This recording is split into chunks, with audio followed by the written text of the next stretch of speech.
1957, a year of speed for the biggest and the fastest of all the race boats, the unlimited class hydroplanes. It was a year for broken records, closer competition, and near disasters. And King TV was there to record these happenings as they occurred. Here are the high points of the most intense year in racing history, Hydro Highlights of 1957.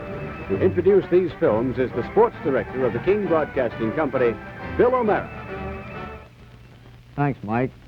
Nice to have you with us, friends. We hope that you enjoy our highlights of the year 1957. For yours truly, as I look back on the year of 1957, I concur. It was a tremendous competitive year for the unlimited hydroplanes, a sort of a make-or-break year. In the first place, I think of the memory that every race that the Seattle boat entered, it was a winner, and generally in record-breaking time. The crews were certainly more competent as judged by their record. They were better organized. They were giving drivers greater confidence in their respective boats. The boats themselves weren't breaking up quite as easily at low speeds and early in races either. The greater speed of the boats, of course, was posing problems for designers like Ted Jones, because they just weren't built to take the pounding of that water at the speeds that they were traveling. Hawaii Kai, a great comeback by a boat that had an awful lot of bad luck early in the year. And of course there was talk all year long being advanced about the basic differences in the performance value of the Allison and the Rolls engines. And of course the happy look on Ted Jones' face as he took his brand new design boat, the cab-over design of Thriftway 2, out on the water, very rough water conditions at Lake Chelan, tested her out and found her certainly to his liking. A new theory in boats of that largeness, and certainly he came up with a great performance. Of course there were more men thrown out of boats too with the greater speeds they were traveling. The miraculous escape of both Schley and Muncie made headline news.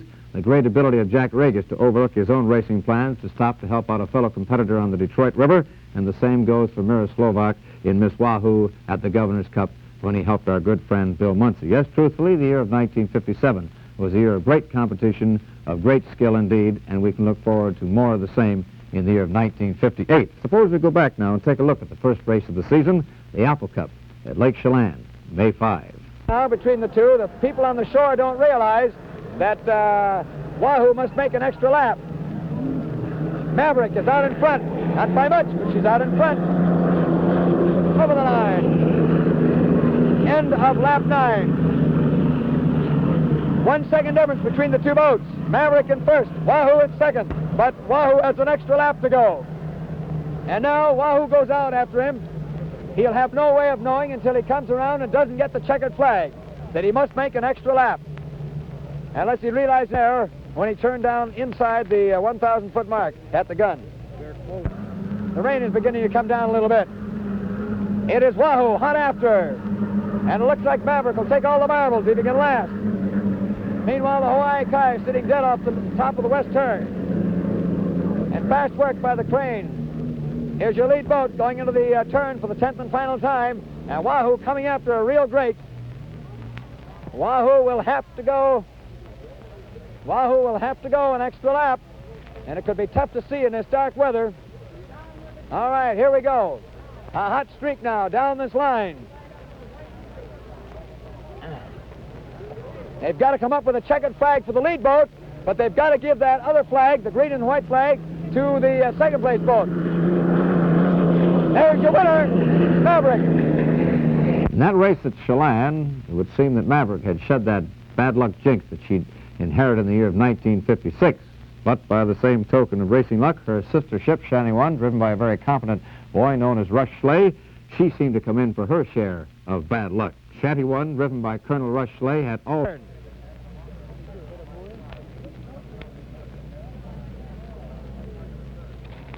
So here comes Maverick.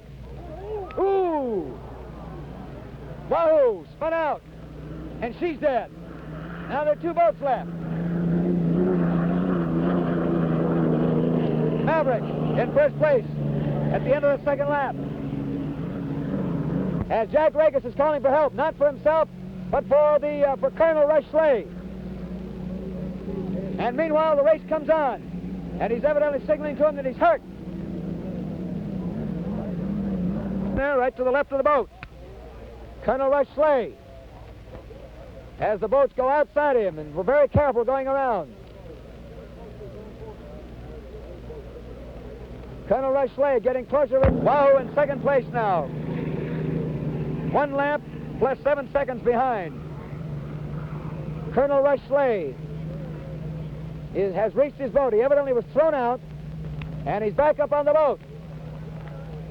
And everybody breathes now if I know him. Now the middle of July for these unlimited hydroplanes, and their next stop finds these boats basking in the California sun at Lake Tahoe. And down there, they'd never seen such a large contingent of boats. Some 13 in all were on hand. And of course, at that altitude, numerous adjustments have to be made in this boat.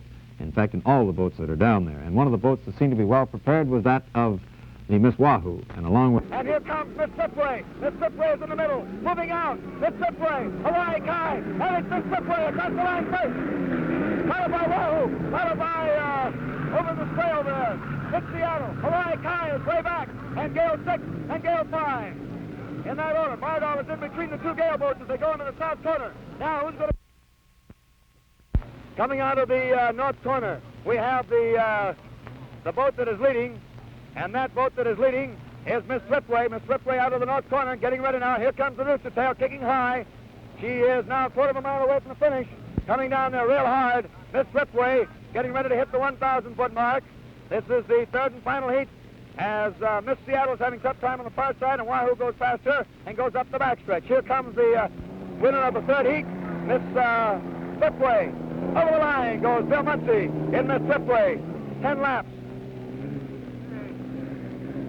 As they put a green and white flag out for Muncie. He should have had 10 laps in all in there. Now, evidently he jumped the gun. They gave him another. I don't care, he could jump the gun. They were all the way back. Well. So we'll see what develops here. We had no indication of a false start. Everybody was pretty well back.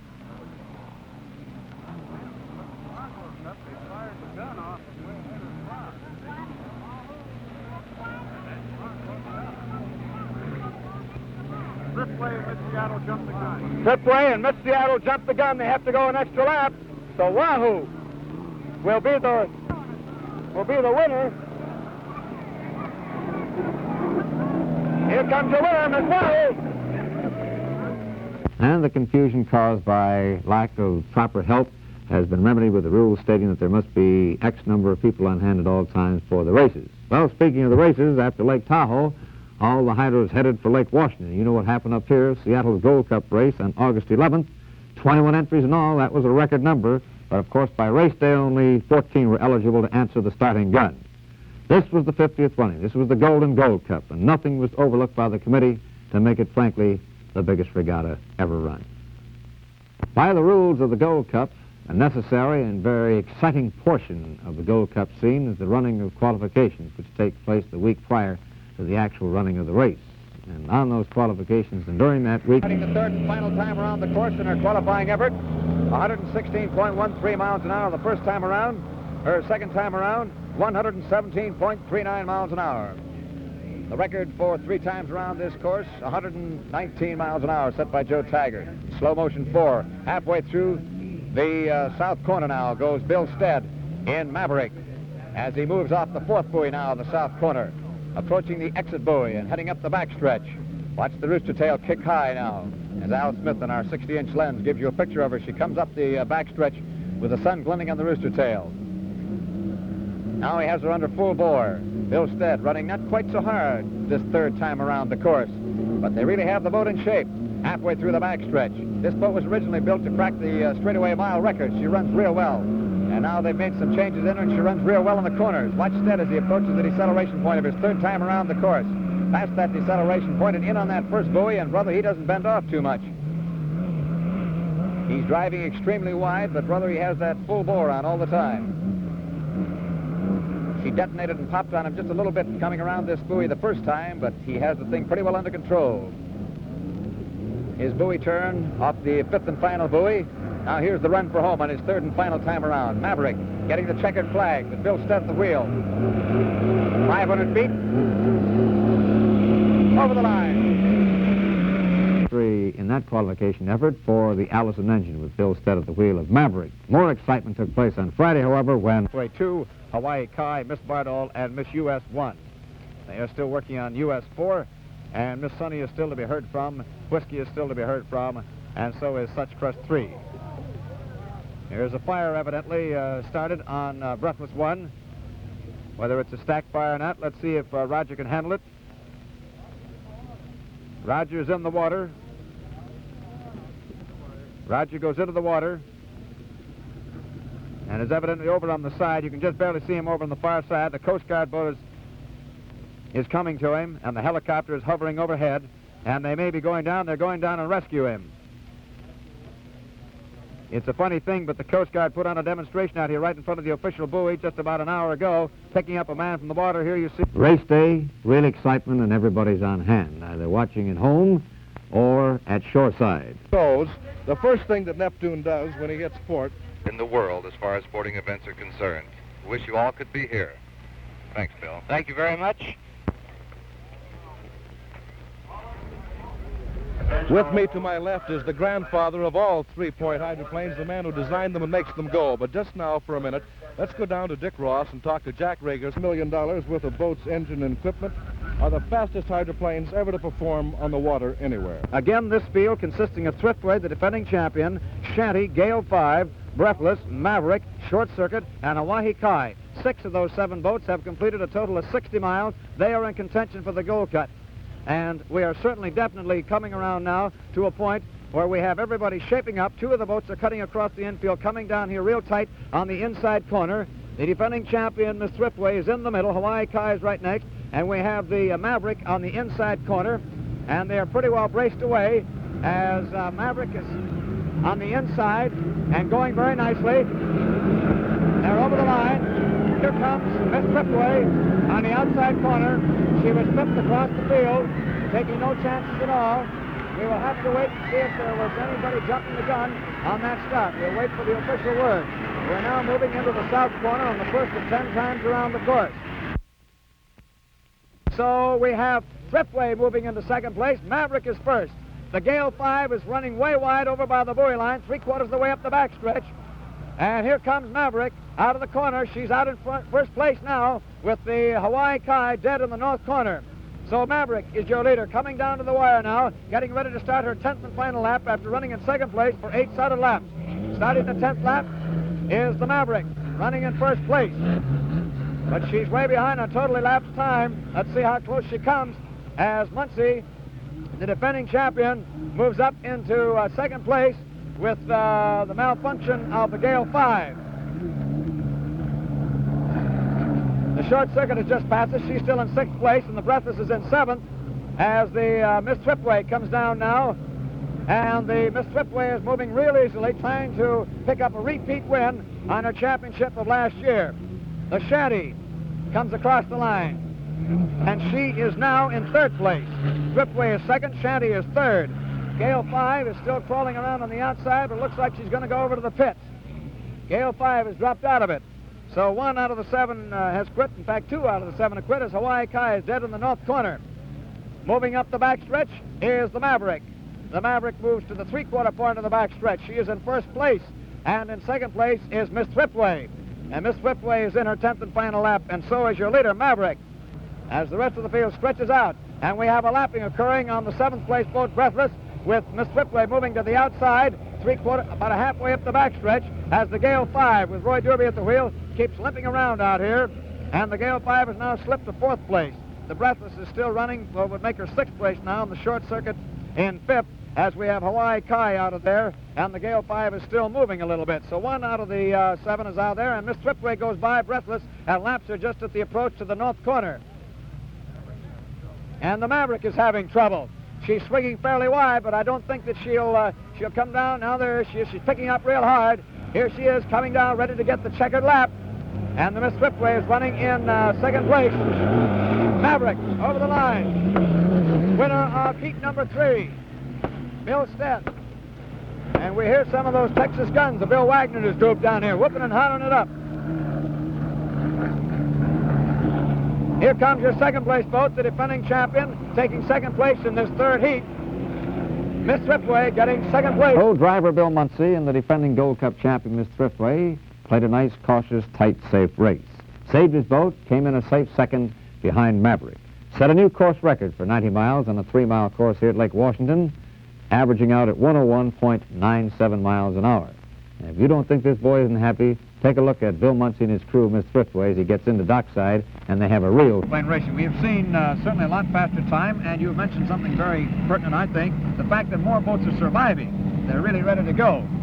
That's right. I think the field today is better than it's ever been. We have some wonderful equipment here, and this race was a beautiful spectacle. Anyone that was privileged to see it was very fortunate. I think so, too. Gentlemen, we were privileged to have you here with us. It looks like they're gathering in all the boats off the course. I think it'll be time for us to take a look at the Heat 3 recap then, and then try to get the total points for you. Thank you both, gentlemen, for being part of our Coast to Coast show. Thank you. Lou Fagel and Joe Taggart. It's been a real pleasure to talk with both of you. Now let's go to Tom Dargan. And a happy, historical moment as Bill Muncie hugs his wife, Kit. Let's just listen to this. Your mom up here. She wants to. Here she is. Hi, Mom. Get her down here. Get her down here. Come on, Bill. As Bill Muncie jumps down. Oh, there they go. Jack Ramsey. What?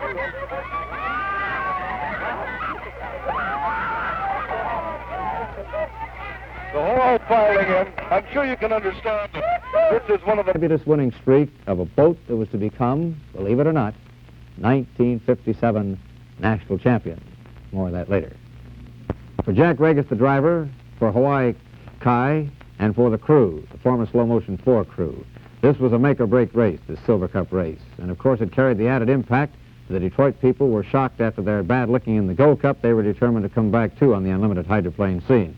It all added up to an exciting race. It turned out to be a tremendously exciting affair, and it turned out to be a first for Hawaii Kai, the first of... Miss US won real hard. Whoa, baby. She's really taken off out there for him. Moving into the east turn now, past buoy number 2. Hawaii Kai. They both lapped Maverick, and he fell out of the boat. Your driver fell out of the boat, and the boat is running free. And here comes Gale, Hawaii Kai, wide, trying to swing wide, way wide. Up goes the flare. They'll stop the race right here. Boat is coasting over to the slip. Now everybody comes down. All right. Everybody stops. This is the rule of the course. You've got the man on the screen. There he is. Your driver, Miss US 1, she broadsided in out of the east turn, coming in there too fast, thrown out of the boat. And the boat, meanwhile, is drifted over by the slip over next to the lee Shanenbach. Everybody's coming down now, dead in the water. Into the water goes Jack Regis. Regis comes out of his boat and goes in and helps the driver of Miss US 1.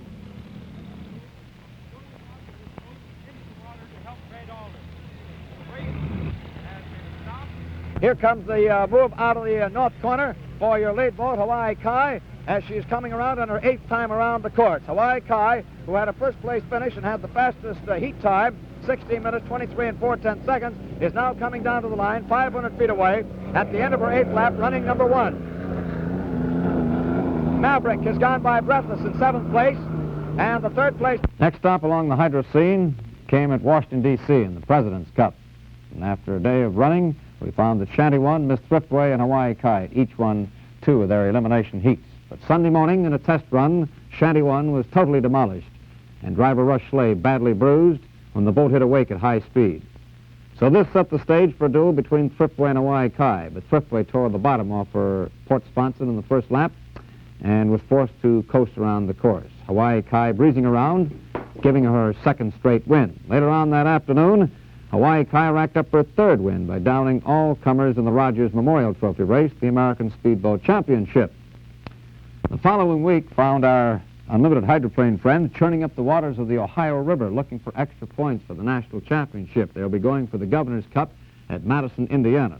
And in the first heat, Miss Thriftway set a new world record for a 15-mile heat.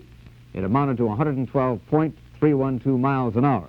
Her second elimination heat, 2A, was to be her last that she would ever run in her career. She was leading at the end of the first lap.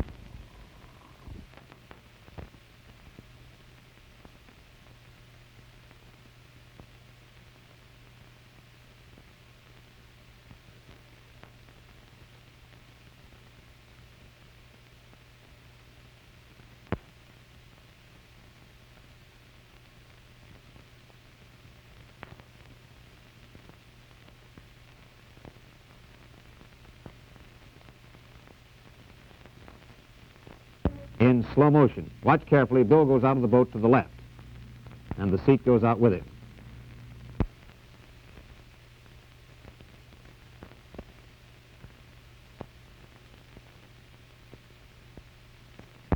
With the demise of Miss Thriftway on the Ohio River at Madison, Indiana for the Governor's Cup, Hawaii Kai, Jack Regis and crew picked up their 4th win in a row and guaranteed a national championship for themselves.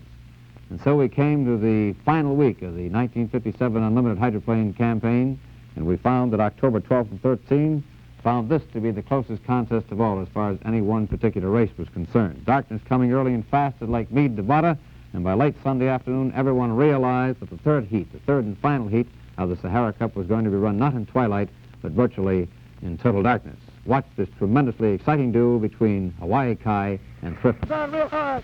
That starts to come up on Thriftway 2. She's going to make a bid right now. She's coming to the outside, and it looks like she's going to make it. Not quite. Now they're dead even as they come out of the exit buoy. And it's a 2-boat race as they come up the backstretch in the total darkness out here. It is Hawaii Kai on the outside. It is Thriftway 2. That's dead even halfway up the backstretch. Halfway up the backstretch. Thriftway 2 moves away now from Hawaii Kai. Comes on real hard. And Hawaii Kai has to get round as Thriftway 2 comes on real hard. And he's falling back now. Thriftway 2 is out in front, leading by about 1 buoy marker as they approach the north turn. Hawaii Kai coming on real hard now. Trying to pass him on the outside corner. Coming down to the 4th buoy now. Getting ready for her 5th and final run. As she drops down a little bit, and still the ever-dangerous Hawaii Kai comes on. Less than a second behind as they come off the buoy. Now getting ready for the 5th and final buoy. Jack Regis goes to the outside corner, trying to get by him. Here comes Thriftway 2. 1,000 foot mark, 500 feet away, and Jack Regis comes out to make his move. Less than a half second between the two boats. Regis goes on now. He's dead even with him. Going down the backstretch, approaching the south corner. It is Thriftway 2 on the inside corner. It is Hawaii Kai on the outside corner.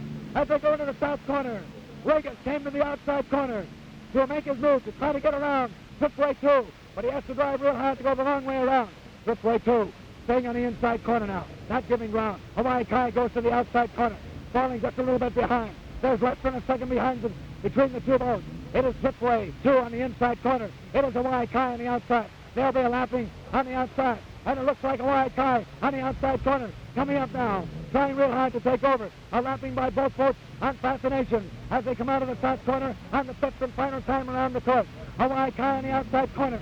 And it is Thriftway 2 on the inside corner. Fascination being lapped. All right, here comes Thriftway 2 on the inside corner. Thriftway 2 and Hawaii Kai. Thriftway 2 coming on real hard now. As it's virtually dark out here. Miss U.S. is coming out of the north corner now, finishing her 4th lap. Thriftway 2 is out in front now, pulling away from Hawaii Kai, who was just now lapping Fascination. It is Thriftway 2 approaching the north turn in the 5th and final time around the course, and Regis giving us a real big brave ride.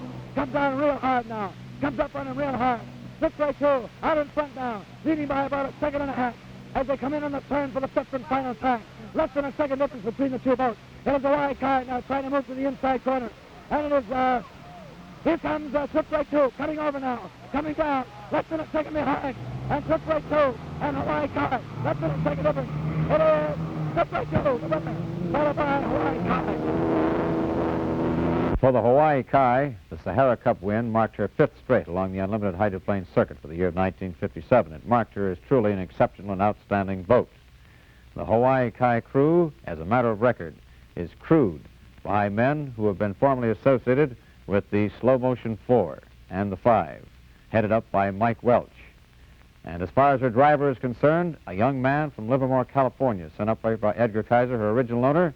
And Jack Regis certainly is to be given all accolades for a deserving and truly remarkable season of 5 straight wins in a national championship. And for the boat itself, truly a remarkable record of good workmanship in a boat that was designed by the world-famous designer Ted Jones.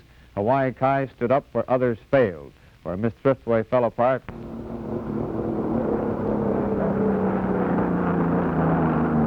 All the way through the trap. And now we'll get the indication of Jim Surratt on the loudspeaker system that he has over the official table. That was his north to south run. See whether or not they declare a balk.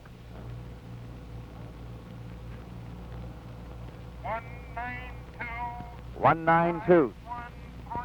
192, 593, 192, 593, and that is on the north to south run, which is his harder of the two runs. On those runs, we've never had as good time.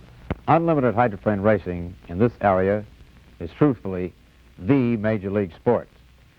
It's a sport that has captured the imaginations of literally hundreds of thousands of people through its speed, the balance and design of the boats, the very competitive urgency of the drivers themselves, and of course the ideal setting that we have at Lake Washington and other places along the unlimited hydroplane circuit, particularly here on the West Coast. It's something that we can foresee as going into the future at even faster, better, and quicker speeds. It's something that we at the King Broadcasting Company hope to be associated with for a good many years. Truthfully, the year of 1957 has been for us a year of memorable things to remember about the boats and the drivers, the crews, and the owners. And for the year of 1958, may we tell you right now that the King Broadcasting Company will be on hand for all the races that make up the major unlimited hydroplane scene for the year of 1958.